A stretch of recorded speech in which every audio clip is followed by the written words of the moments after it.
রাব্বুল আলামিন আমাদেরকে সুস্থতার সাথে একটি বছর অতিবাহিত করার পর নতুন একটি বছর বরণ করে নিয়ে নতুন একটি বছর পদার্পণ করে নতুন বছরে প্রথম জুমার সালাত আদায় করার জন্য এই মহান রাব্বুল আলামিন আমাদেরকে তার শ্রেষ্ঠতম স্থান, তার প্রিয় স্থান, তার ঘরে আমাদেরকে আসার তৌফিক এনায়েত করে দিয়েছেন।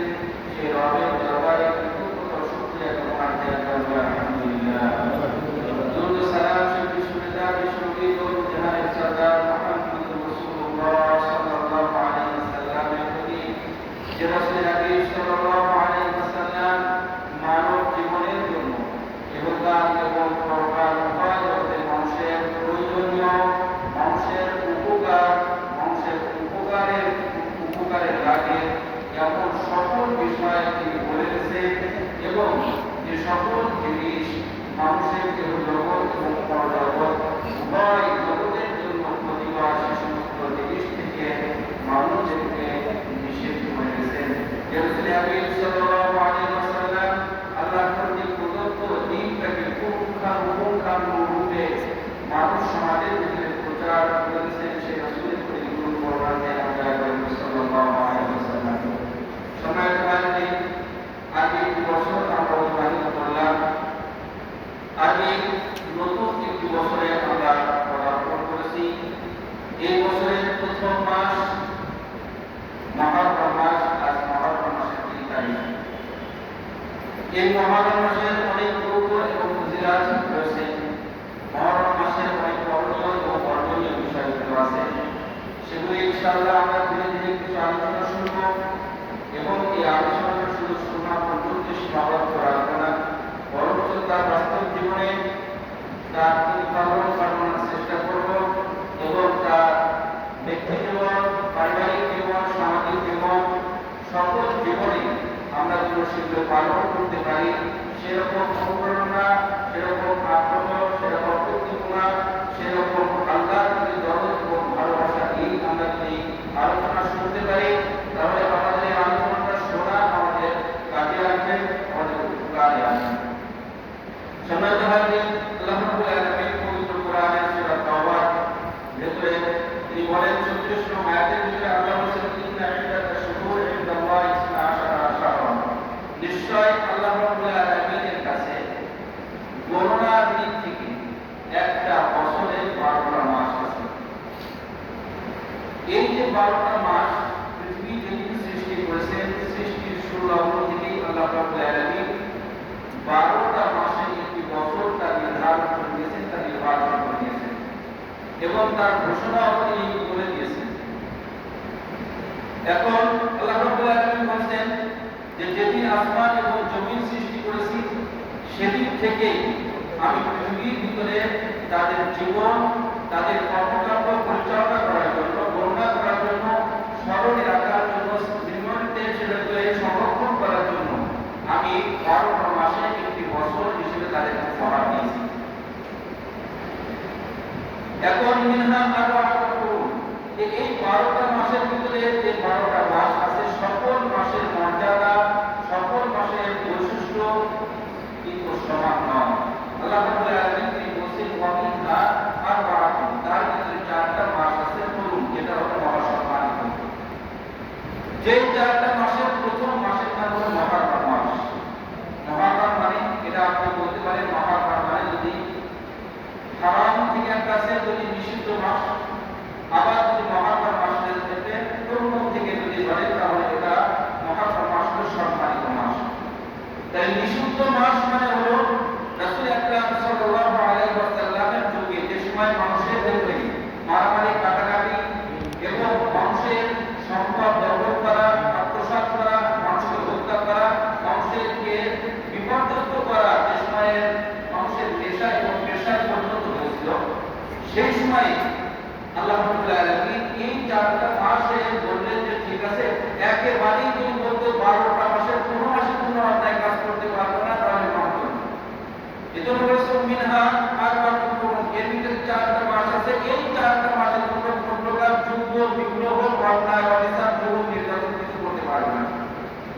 তারপরে আল্লাহ রাব্বুল আলামিন প্রথম স্তর তাদেরকে দিলেন।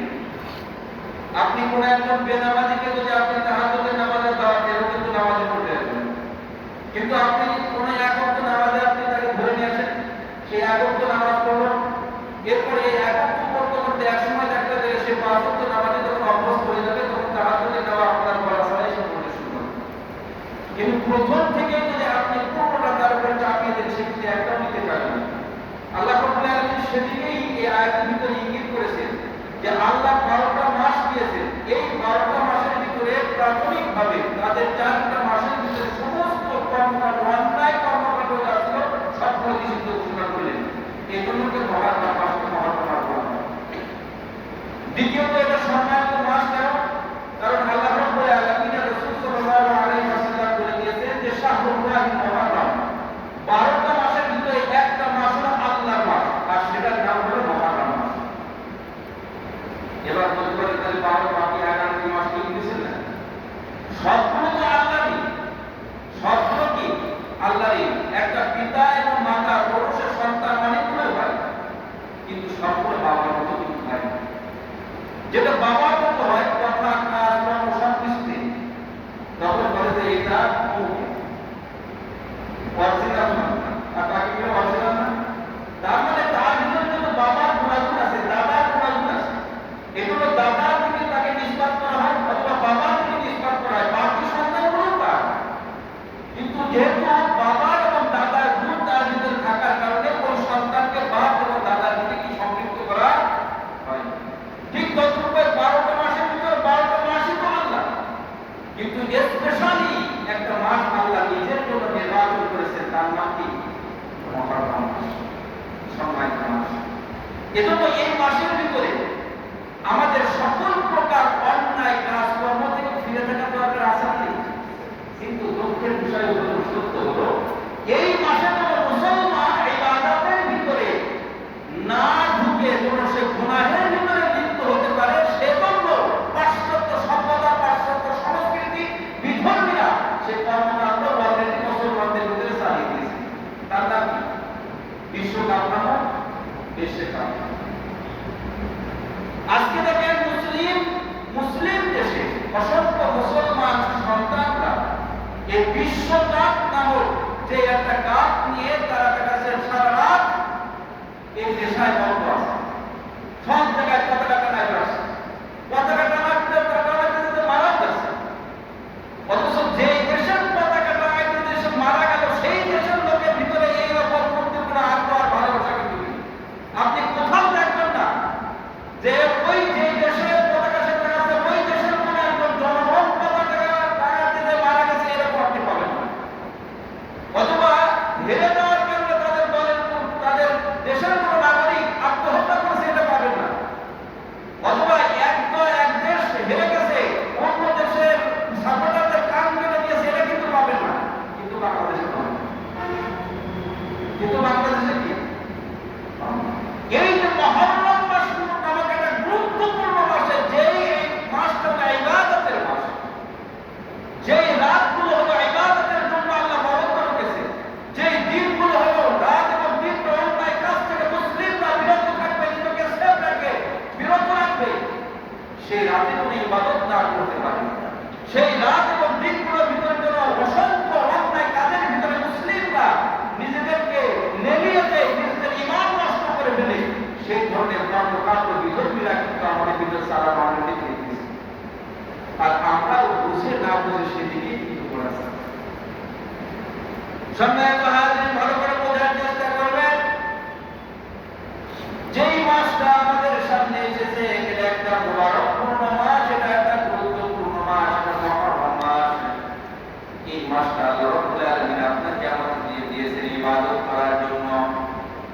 এখন কোন ধরনের ইবাদত আপনি আমি এই রাতে, এই দিন এবং রাতের দিনের করব, সে সম্পর্ক আল্লাহ রাব্বুল আলামিন বলে দিয়েছেন।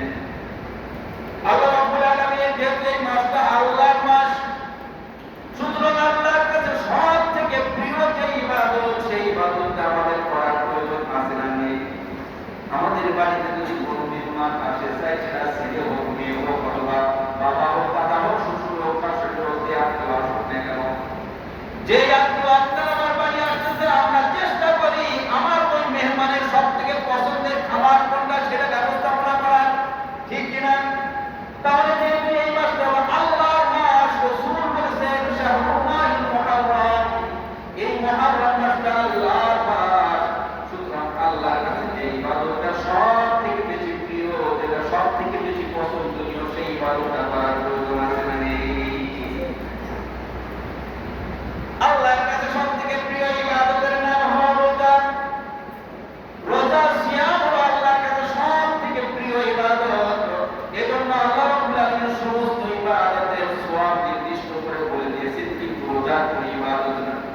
ইবাদতের সওয়াব আল্লাহ নির্ধারণ করে দেন না, নির্দিষ্ট করে দেন না।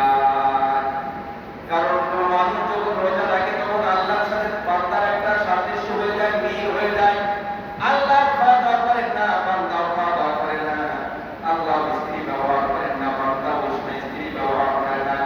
আল্লাহ অনৈতিক কোন কাজ করেন না, বান্দা রোজা রেখে কোন প্রকার অনৈতিক কাজের ভিতরে নিজেদেরকে ফেলে দেয় না। এজন্য রোজাটা হলো আল্লাহ রাব্বুল আলামিনের প্রিয়তম একটি ইবাদত। সুতরাং আল্লাহর মাসের ভিতরে আল্লাহ রোজা রাখাটাই আমাদের জন্য সবথেকে শ্রেষ্ঠ ইবাদত। তাহলে মুহররম মাসের সবথেকে প্রিয় ইবাদতের নাম কি? রোজা রাখা। সম্মানিত হাজিরিন, তাহলে এক নম্বর বুঝলাম যেহেতু এটা হলো আল্লাহর মাস, সুতরাং এই মাসের ভিতরে রোজা রাখাটাই হলো সবথেকে বেশি প্রিয়। এখন বলতে পারেন যে এই মাসের ভিতরে যে রোজা প্রিয়, এটা আপনি বুঝলেন কিভাবে? সম্মানিত হাজিরিন, আদম আলাইহিস সালাম থেকে শুরু করে আমাদের নবী মুহাম্মদ রাসূলুল্লাহ সাল্লাল্লাহু আলাইহি ওয়াসাল্লাম পর্যন্ত প্রতিটা নবী এবং রাসূল এবং তার অনুসারীদের উপরে নির্ধারিত কিছু দিনের রোজা রাখা ফরজ ছিল। সেটা কিন্তু রমজান মাস ছিল না, সেটাই ছিল মুহররম মাস। মুহররম মাসের ভিতরে রোজা রাখা আমাদের নবীর পূর্বের সমস্ত নবীদের উপরে কিন্তু ফরজ ছিল। কি ছিল? ফরজ ছিল। এই মুহররম মাসের ভিতরে রোজা রাখাটা তাদের জন্য ফরজ ছিল। এখন বলতে পারেন কয়দিন রোজা রাখা ফরজ ছিল? এখন কেউ বলেছে 9 তারিখে রোজা রাখা ফরজ ছিল, কেউ বলেছে 10 তারিখে রোজা রাখা ফরজ ছিল, কেউ বলেছে এই মাসের অধিকাংশ দিনে রোজা রাখা ফরজ ছিল, কিন্তু নির্দিষ্ট করে বলা ছিল না। আমাকে যেরকম একটা নির্ধারিত মাস বলে যায় তো রমজান মাসের পূর্ণ রমজান মাস রোজা রাখতে হবে, সেরকম নির্ধারিত নির্দিষ্ট ছিল না। কিন্তু মুহররম মাসের রোজা ফরজ ছিল, এটা ঐতিহাসিক ও তাফসীরবিদগণ মুহাদ্দিসিন কিরাম স্পষ্টভাবে উল্লেখ করেছেন। তাহলে ইতিপূর্বের সমস্ত নবী রাসূলরা যেহেতু এই মুহররম মাসের ভিতরে রোজা রাখতো, এজন্য এই মাসে আমাদের উপর রোজা রাখার গুরুত্ব আছে না নেই? শুধু তাই না, আপনি অবাক হয়ে যাবেন। বুখারী শরীফের হাদিস, বুখারী শরীফের 3 খণ্ডের 704 পৃষ্ঠার ভিতরে হাদিসটি আছে। কাদিমান নবী সাল্লাল্লাহু আলাইহি ওয়াসাল্লাম আল-মাদিনা, রাসূল সাল্লাল্লাহু আলাইহি ওয়াসাল্লাম মদিনায় গমন করলেন, মদিনা আসলেন। ফাওয়াজাদাল ইয়াহুদু সিয়ামা, রাসূল সেখানে যে দেখলেন ইহুদিরা সব রোজা রেখেছে। ইহুদিরা কি রেখেছে? তার মানে রাসূল ওই সময় জানতেন। এজন্য তখন রাসূল জিজ্ঞাসা করলেন, ওয়া নবী সাল্লাল্লাহু আলাইহি ওয়াসাল্লাম মা হাদা ইয়াউমুকুম আল্লাযী তাসুমুনাহু, এটা কোন দিন যেদিনে তোমরা রোজা রেখেছো? এই দিনটা কোন দিন? কেন তোমরা রোজা রেখেছো? তখন তারা বলা শুরু করলো, হাদা ইয়াউমুন আযীম, এটা একটা বড় দিন। আনজাল্লাহু মুসা ওয়া কওমুহু, যেই দিনে আল্লাহ রাব্বুল আলামিন মুসা এবং তার সম্প্রদায়কে বিপদ থেকে মুক্ত করেছিলেন। অবররাকা ফিরআউন ওয়া কওমুহু, এবং ফিরআউন এবং তার অনুসারীদেরকে ডুবায় মেরেছিলেন। ফাসামা মুসা শুকরান লিল্লাহি সুবহানাহু ওয়া তাআলা ওয়া আমারাহুম, মুসা আলাইহিস সালাম আল্লাহর কৃতজ্ঞতা জ্ঞাপন করার কারণে এই দিনে তিনি রোজা রেখেছিলেন, আমাদেরকে নির্দেশ করেছিলেন। সেই সময় আমরা রোজা রেখেছি। তখন রাসূল সাল্লাল্লাহু আলাইহি ওয়াসাল্লাম সাহাবীদেরকে বললেন যে আনাহু আওলা ওয়া হাক্কু বি মুসা, মুসার সাথে ইহুদিদের সাথে যে সম্পর্ক তার থেকে আমার সম্পর্ক আরো বেশি। মুসার সাথে আমার ঘনিষ্ঠতা সবথেকে বেশি, যেহেতু মুসার সাথে সম্পর্ক আমার বেশি, কাজে এই দিনে রোজা রাখা সবথেকে বেশি হত্যা গ্রহণ। রাসূল বললেন, তিনি রোজা রাখলেন, সকলকে রোজা রাখার নির্দেশ দিলেন। শুধু তাই না, আপনি আরো অবাক হয়ে যাবেন, আরো বেশি অবাক হয়ে যাবেন। মুসলিম শরীফের 2 খণ্ডের 816 পৃষ্ঠার হাদিস, রাসূল সাল্লাল্লাহু আলাইহি ওয়াসাল্লাম আন আবি সালমা ইবনে আল-আকওয়া ক্বালা ওয়াসা রাসূলুল্লাহ সাল্লাল্লাহু আলাইহি ওয়াসাল্লাম রাজুলান মিন বনি আসলাম, রাসূল সাল্লাল্লাহু আলাইহি ওয়াসাল্লাম বনি আসলামের ভিতরে একজন ব্যক্তিকে পাঠিয়ে দিলেন, হে ব্যক্তি, তুমি অমুক সম্প্রদায়ের ভিতরে চলে যাও এবং তাদেরকে বলে থাকো, এখন পর্যন্ত যারা রোজা রাখেনি তারা যেন রোজা রেখে নেই, আর যারা রোজা রেখে ভেঙে ফেলেছে তারা যেন সন্ধ্যা পর্যন্ত উপোস থাকে, তারা যেন কোনো খাবার না গ্রহণ করে।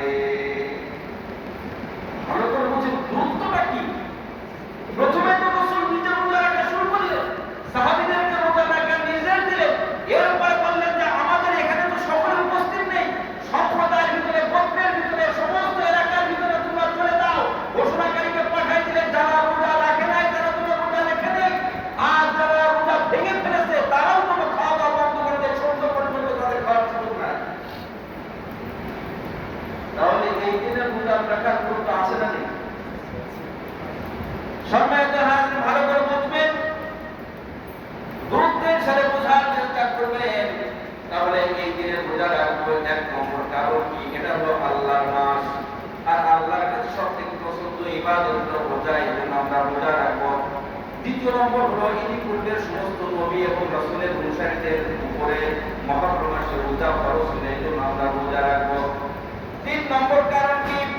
তিন নম্বর কারণ সম্পর্কে আরো বলা হয়েছে যে রাসূল সাল্লাল্লাহু আলাইহি ওয়াসাল্লাম বলে দিয়েছেন, কোন ব্যক্তি যদি আফদাল সিয়াম বা শাহরুল রমজান সিয়াম ওয়া মুহররম, রমজানের পরে সর্বশ্রেষ্ঠ যে সমস্ত রোজাগুলি আছে তার মধ্যে সর্বশ্রেষ্ঠ রোজার নাম হলো মুহররমের রোজা। মুসলিম শরীফের, এটাও মুসলিমের হাদিস, আফদাল সিয়াম সর্বশ্রেষ্ঠ রোজা, রমজান মাসের পরে শ্রেষ্ঠ রোজার নাম হলো মুহররম মাসের রোজা।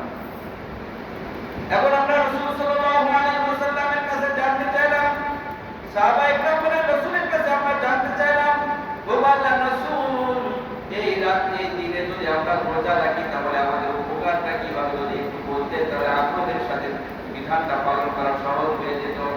রাসূল সাল্লাল্লাহু আলাইহি ওয়াসাল্লাম বলে দিলেন, আইয়ুকাফিরা সানাতাল্লাতী ক্বাবলা, এই দিনে যদি তুমি রোজা রাখো তোমার বিগত এক বছরের গুনাহ খাতা আমার আল্লাহ মাফ করে দিবেন। তাহলে যদি মুহররম মাসে রোজা রাখা যায় তাহলে গুনাহ মাফ হবে কি হবে না? এখন রাখতে রাজি আছি তো? সম্মানিত হাজির, পৃথিবীর বহু মানুষ নিজের নেতা, নিজের নেত্রী, নিজের বাবা, নিজের দাদার স্বপ্ন পূরণ করার জন্য ব্যতিব্যস্ত হয়ে আছে। নিজের নেতার কেউ স্বপ্ন বাস্তবায়ন করছে, কেউ নেত্রীর স্বপ্ন বাস্তবায়ন করছে, কেউ বাবার স্বপ্ন বাস্তবায়ন করছে, কেউ স্বামীর স্বপ্ন বাস্তবায়ন করছে, কিন্তু আমার রাসূল সাল্লাল্লাহু আলাইহি ওয়াসাল্লামের স্বপ্ন বাস্তবায়ন করার ঈমানদার লোকের সংখ্যা খুবই কম। আমরা রাজি আছি তো ভাই রাসূলের স্বপ্ন বাস্তবায়ন করতে? দেখা যাবে স্বপ্ন বাস্তবায়ন করতে হলে কিন্তু কষ্ট করতে হবে, কষ্ট ছাড়া কিন্তু স্বপ্ন বাস্তবায়ন হবে না। মনে করতে পারবেন আমরা রাসূলকে খুব ভালোবাসি, জীবন দিতে পারি, কিন্তু পকেট থেকে 10 টাকা দেব না। আমরা সব কিছু করতে পারি কিন্তু একদিন না খেয়ে থাকতে রাজি নেই। এরকম যদি রাসূলের ভালোবাসা পেতে চান তাহলে ভালোবাসা পাওয়া যাবে। সম্মানিত হাজির, তাহলে আমরা আরেকটা জিনিস বুঝলাম যে মুহররম মাসের ভিতরে রোজা রাখার আরেকটা কারণ হলো রমজানের পরে যে সমস্ত রোজাগুলো সর্বশ্রেষ্ঠ রোজা তার ভিতরে হলো মুহররমের রোজা হলো সর্বশ্রেষ্ঠ রোজা, এই জন্য আমরা রোজা রাখবো। দ্বিতীয়ত আরেকটা কারণ আমরা জানতে পেরেছি, রাসূল বলেছেন কোন ব্যক্তি যদি মুহররম মাসে রোজা রাখে তার বিগত জীবনের এক বছরের গুনাহ খাতা আল্লাহ মাফ করে দেন। সুতরাং জীবনের গুনাহ যদি মাফ করতে হয়, মাফ করাইতে হয়, মনকে যদি পরিশুদ্ধ এবং পরিষ্কার রাখতে হয়, করতে হয়, তাহলে রোজা রাখার দরকার আছে না নেই?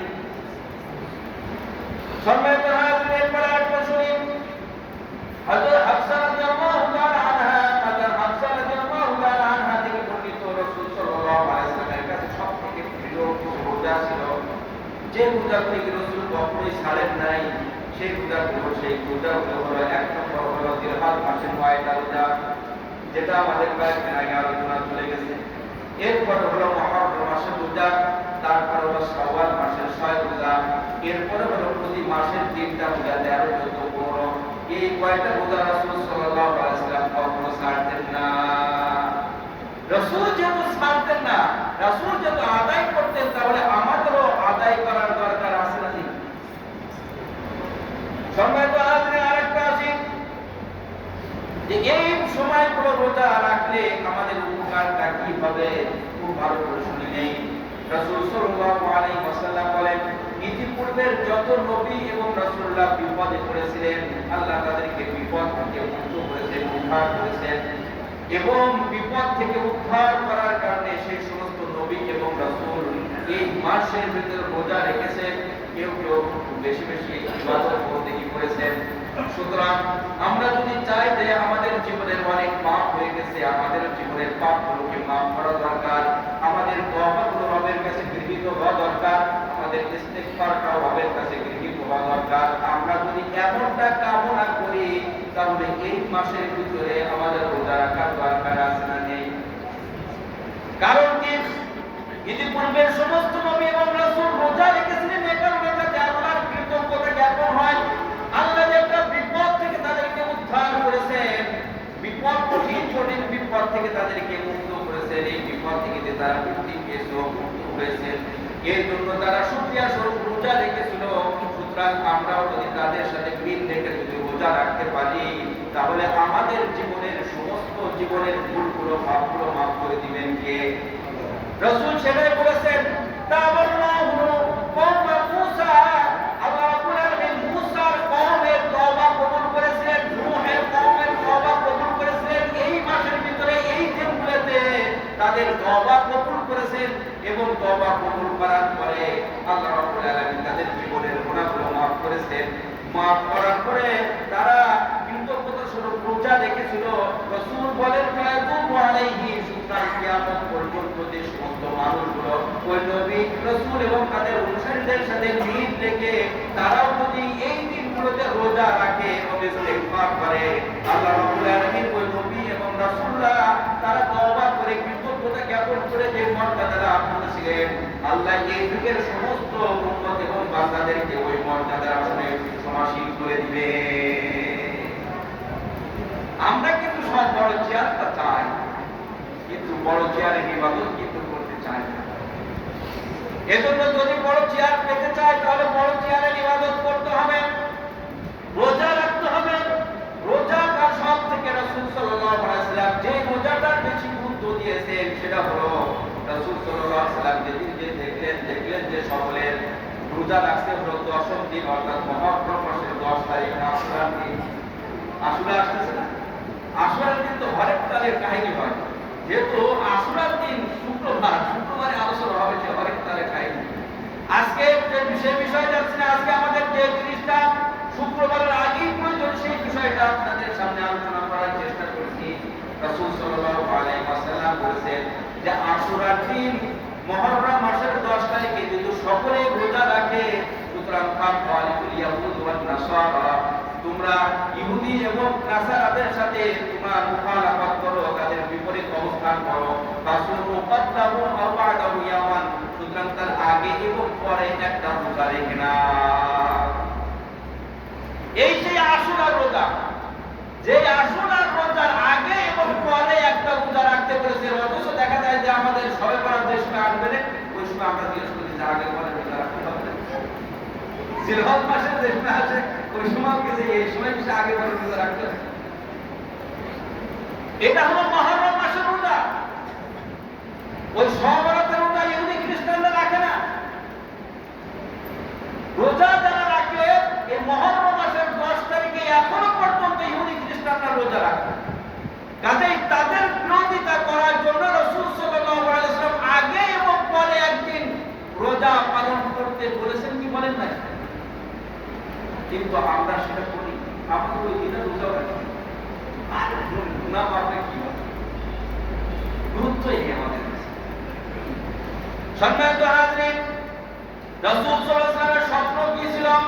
রাসূল বলেছেন, লাইন বাকিতুল, যদি আমি আগামী বছর বেঁচে থাকি, লাইন বাকিতুল, যদি আমি বাকি থাকি, তার মানে আগামী বছর যদি বেঁচে থাকি, যদি আগামী বছর আমি বেঁচে থাকি, আল্লাহ সুবহানাহু অবশ্যই আমি 10ম তারিখের আগের 9 তারিখে আমি রোজা রাখবো।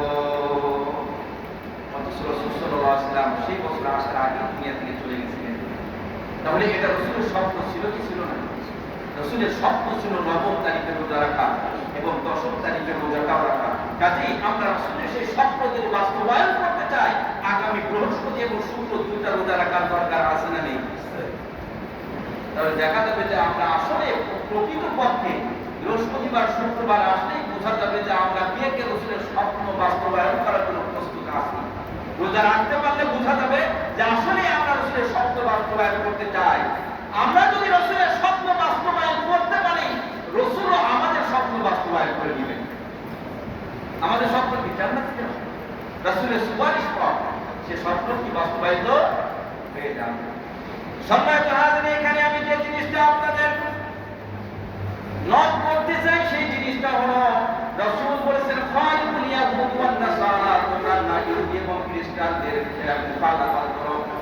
এখন কথা হলো যে আমাদের প্রচলিত বর্তমান সময়ে যে আমাদের ইবাদতের মাসের ভিতরে যে কর্মকাণ্ড পুরো বিশ্বব্যাপী হচ্ছে, বলেন তো এইটা কি কোনো মুসলমানের শানের পক্ষে না বিপক্ষে?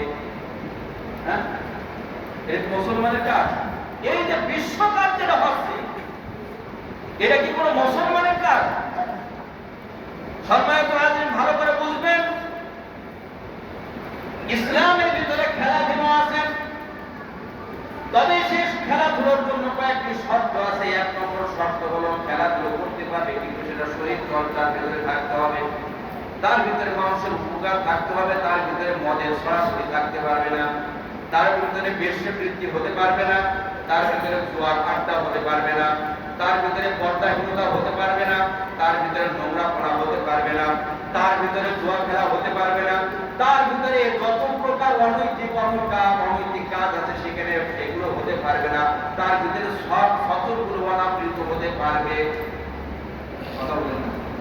এখন ভালো করে বুঝবেন, আমাদের সামনে যে বিশ্বকাপ হচ্ছে, আপনি বলবেন যে এর ভিতরে আপনি ইসলাম ঢুকাই দিলেন। সম্মানিত ভাইরা, ভালো করে বুঝবেন, ইসলাম সম্পর্কে আল্লাহ রাব্বুল আলামিন কি বলেন? আল্লাহ রাব্বুল আলামিন সূরা বাকারার ভিতরে তিনি ঘোষণা করে দিয়ে বলেছেন, ইন্নাদ দীনা ইনদাল্লাহিল ইসলাম। সূরা আল ইমরানের 19 নং আয়াতের ভিতরে বলেছেন, আল্লাহর কাছে সবথেকে প্রিয় ধর্মের নাম কি? আরো জোরে বলেন, ধর্মের নাম কি? ইসলাম। ধর্মটা কেমন ধর্ম সে সম্পর্কে আল্লাহ রাব্বুল আলামিন আরেকটা সূরা নাহলের 99 আয়াতের ভিতরে বলেন, ওয়ানাজ্জালনা আলাইকাল কিতাবা তিবয়ানান লিকুল্লি শাই। নিশ্চয় আমি ইসলাম ধর্মটাকে শুধু পরিপূর্ণ করে দিলাম না, ইসলাম ধর্মের জন্য যে কিতাবটা দিলাম সেই কিতাবটাও আমি পূর্ণাঙ্গ ঘোষণা করে দিলাম। এই কিতাবের ভিতরে মানব জীবনের প্রয়োজন মানুষের জন্য প্রয়োজন এমন কোন জিনিস নেই যে জিনিসের উল্লেখ আমি আল্লাহ করি না। মানুষের যত প্রয়োজনীয় জিনিস আছে, কল্যাণকর জিনিস আছে, ভালো জিনিস আছে, সব জিনিস আছে কিসের ভিতরে? কোরআনের ভিতরে আছে। এখন কি করতে হবে? আল্লাহ রাব্বুল আলামিন সেজন্য বলে দিয়েছেন সূরা বাকারা 208 নম্বর আয়াতের ভিতরে বলেন, ইয়া আইয়ুহাল্লাযীনা আমানু দুখুলু ফিস-সিলমি কাফা। এই ইসলাম ধর্ম তোমাদেরকে দিয়েছি, যাতে ইসলাম ধর্মের ভিতরে পরিপূর্ণভাবে তোমরা ঢুকে যেতে পারো, পরিপূর্ণভাবে ইসলামের ভিতরে প্রবেশ করতে পারো। এই জন্য আমি আল্লাহ রাব্বুল আলামিন তোমাদেরকে ইসলাম দিয়েছি। সুতরাং অন্য আয়াতের ভিতরে আল্লাহ রাব্বুল আলামিন বলেন সেটা আমাদের কথাই আল্লাহ রাব্বুল আলামিন বলেন, ইন্না সালাতি ওয়া নুসুকি ওয়া মাহইয়ায়া ওয়া মামাতি লিল্লাহি রাব্বিল আলামিন। নিশ্চয় আমার নামাজ, আমার রোজা, আমার হজ, আমার যাকাত, আমার জীবনের সমস্ত কর্মকাণ্ড কার জন্য? আরো জোরে বলেন। তাহলে আপনি যে খেলাটা দেখছেন, এই খেলাটা কার জন্য? কার জন্য? এই খেলাটার অনুমোদন কি আল্লাহ দিয়েছেন? হ্যাঁ, সম্মানিত হাজির, ভালো করে বুঝবেন, এই যে বিভিন্ন জিনিস আপনি যে কারো সাপোর্ট করছেন, আল্লাহ বলেন তাআওয়ানু আলাল বিররি ওয়াত তাকওয়া ওয়া লা তাআওয়ানু আলাল ইসমি ওয়াল উদওয়ান। তোমরা ভালো কাজের সহযোগিতা করো, অন্যায় কাজের সহযোগিতা করো না। রাসূল সাল্লাল্লাহু আলাইহি ওয়াসাল্লামের হাদিস স্পষ্ট, এখানে রাসূলের হাদিস আছে এই আয়াত সম্পর্কিত। রাসূল সাল্লাল্লাহু আলাইহি ওয়াসাল্লাম বলেন, কোন ব্যক্তি কোন অন্য এক জায়গায় অন্যায় কাজ হলো, সেই জায়গায় সে উপস্থিত ছিল না, কিন্তু সে অন্যায় কাজে সে সাপোর্ট করতো, সে কেমন যেন ওই অন্যায় কাজের ভিতরে সে উপস্থিত থেকে ওই অন্যায় কাজ যত হয়েছে তার আমলনামায় ওই গুনাহগুলো তার আমলনামায় লিপিবদ্ধ হয়ে যাবে। আর কোন জায়গায় ভালো কাজ হলো, কিন্তু তার হৃদয়টা কাঁদতেছে যে আমি যদি উপস্থিত থাকতাম তাহলে ওই ভালো কাজগুলো আমি করতে পারতাম। এইরকম আকাঙ্ক্ষা তার হৃদয়ের ভিতরে, যার হৃদয়টা ঘুরে ঘুরে কাছে, ওই ভালো কাজের ভিতরে সে যত শরীক হতে পারে না। রাসূল বলেন কেমন সে শরীক ছিল, এবং সেখানে ভালো কাজ যারা যারা অংশগ্রহণ করে যে সওয়াবের মালিক হয়েছে, এর দূর থেকে অবস্থান করে সমর্থন করে সেই সওয়াবের মালিক যে হয়ে গেছে। ভালো করে বুঝবেন রাসূলের কথা, আমি অনুপস্থিত থেকে উপস্থিত যারা থেকে সৎকর্ম করেছে তার সওয়াব আমি পেয়ে গেলাম। কোন ব্যক্তি অনুপস্থিত ছিল কিন্তু গুনাহের কাজ করে গুনাহের ভাগীদার সে হয়ে গেল। এখান থেকে ভালো করে বুঝবেন, আপনি যে সমস্ত দলের, আপনি আর্জেন্টিনা, ব্রাজিল আর যে সমস্ত দলের সাপোর্টার হন না কেন, সমর্থন করেন না কেন, কান খুলে শুনে রাখেন, ওই জায়গায় যত অকাম কুকাম যা হবে আপনার আমলনামায় সেগুলো কিন্তু বারাদ্দ হয়ে যাবে। আমি অবাক হয়ে গেলাম, পত্রিকায় দেখলাম যে সেই সমস্ত স্টেডিয়ামের পাশে কন্ডম বিক্রি হচ্ছে, ফ্রি সেল করছে, মদ ফ্রি সেল করা হচ্ছে। খেলা হবে সেখানে কন্ডম কেন, খেলা হবে সেখানে মদ কেন? তার মানে অর্থ হবে এখানে খেলা নয়, এখানে মদ জোয়া এবং ব্যবসা কেন তৈরি করা হয়েছে। মুসলমানদের ইমান নষ্ট করার জন্য, আকীদা নষ্ট করার জন্য, মুসলমানদেরকে গাফেল করে দেওয়ার জন্য এই সমস্ত ব্যবস্থাগুলো করা হয়েছে। না কেন কন্ডম ফ্রি দেওয়া হবে, কেন মদ ফ্রি দেওয়া হবে? সম্মানিত হাজির, ভালো করে বুঝবেন যে আর্জেন্টিনার সাপোর্টার আপনি আমি করছি, যুবক ভাইরা করছেন, ভালো করে শুনবেন। ওই আর্জেন্টিনা আপনার যে ইসরায়েল ফিলিস্তিনদেরকে হত্যা করছে, ওই আর্জেন্টিনার লোকেরা যেদিন এখানে বোম্বিং হয়, মানুষদেরকে ধ্বংস করা হয়, ওখানে তারা এই পতাকা, ইসরায়েলের পতাকা নিয়ে আনন্দ উল্লাস করতে পারে। আর আপনি তার সাথে, আপনি তার সম্রাট। ওরা সমকামিতা আমাদের রাষ্ট্রীয়ভাবে স্বীকৃত প্রাপ্ত বিবাহ। ওই যে মেসির আপনারা সমর্থন করেন, সেই মেসির বিবাহের আগেই তার 5টা ছেলে মিলে হয়েছে। তার মানে কি? তার মানে এই সমস্ত দলের আপনি সাপোর্ট করছেন, সমর্থন করছেন, আর এই ওয়াকাম কুকাম করে যত ফজিলত অর্জন তারা করছে, ওই ফজিলতটা আপনার আমার আমল নামে যোগ করে ওই গুরজু খাওয়ার জন্য প্রস্তুত হয়ে নেন। সম্মানিত হাজরিন, রাগ করেন না। ইসলাম যেহেতু পরিপূর্ণ জীবন বিধান, ইসলামের ভিতরে সবকিছুই আছে। ইসলাম ওই খেলার অনুমোদন দেয় যেখানে মদ থাকতে পারবে না। ইসলাম ওই খেলার অনুমতি দেয় যেখানে শরীর চলতে হবে। ইসলাম ওই খেলার অনুমতি দেয় ব্যবসা মৃত্যু হবে না। ইসলাম ওই খেলার অনুমতি দেয় যেখানে দোয়া থাকবে না। ইসলাম ওই খেলার অনুমতি দেয় যেখানে মানুষের যুব সমাজ ধ্বংস হবে না। আজকে খেলার নামে যুব সমাজ ধ্বংস হয়ে যাচ্ছে। চিন্তা করে দেখেন, রাসূল সাল্লাল্লাহু আলাইহি ওয়াসাল্লামের বন্ধুক পরে সাহাবীদের ভিতরে সময়ের গুরুত্ব কত ছিল। তারা কোনো অন্যায় কাজ করতেন না। অনেক সাহাবী এমন আছে যারা নামাজরত অবস্থায় তাদের শেষ জীবনের শেষ নিঃশ্বাস ত্যাগ করেছেন। আর আজকে আমার মুসলিম দেশের মুসলিম যুবকরা পতাকা উত্তোলন করতে যে জীবন দিচ্ছে, কোন দিন কার সাথে তুমি থাকবে? রাসূল বলেছেন, আল মারউ মা'a মান আহাব্বা, তুমি যাকে ভালোবাসবে তার সাথে তুমি থাকবে। রাসূল বলেছেন, মাত্তাশাব্বাহা বিকওমিন ফাহুয়া মিনহুম, যে যে জাতির সাথে সম্পর্ক রাখবে সে সে জাতির সাথে কিয়ামতের দিন উঠবে। সুতরাং আপনি যদি ওই সমকামীদের সাথে উঠতে চান, ইহুদি খ্রিস্টানদের সাথে উঠতে চান, জাহান্নামে যদি যেতে চান, তাদের সমর্থন করেন, সাপোর্ট করেন, রাত থেকে খেলা দেখেন, আমার কোনো মজা নাই। কিন্তু মুসলিম সন্তান হিসেবে কেউ করতে পারে না। যুবক, তোমাদেরকে বলছি, তোমাদের সম্পর্কে রাসূল বলেছেন, তোমাদের এই যৌবন বিষয়ের যৌবনকালে হিসাব তোমাকে দিয়ে সামনের দিকে অগ্রসর হতে হবে। আমাদের জীবনের হিসাব দিয়ে বের হতে হবে। সুতরাং আপনি আমি যে খেলা দেখছি, এই সময়টা নষ্ট করলে এই সময়ের হিসাব আপনি কিভাবে দিবেন, সেই চিন্তাটা আগে মাথায় নিয়ে আপনি খেলা দেখে আপনার বাধা দিব না। সম্মানিত হাজির, আমাদের অনেক সময় আছে, অনেক টাকা আপনার আমার জন্য জীবনের আমাদের হায়াত বাড়াই দিবে, আপনার আমার জীবনের গোনা মাফ করে দিবে, জান্নাত বরাদ্দ করে দিবে। আর অনেক টাকা এমন আছে যে রাস্তায় খরচ করলে আপনার আমার অন্যায় কাজের সেই সাপোর্টার হওয়ার কারণে আমাকে জাহান্নামে যেতে হবে। এই যে পতাকা কিনছে, পতাকা টানাচ্ছে, এ করতেছে, ও করতেছে, এতে লাভ না। আপনার দেশের নাম আর্জেন্টিনারা জানে, ব্রাজিলরা জানে, এই দেশই ছেলে না, তারা মানচিত্রে খুঁজেও পায়। আর আমরা তাকে নিয়ে খেলা পারি না।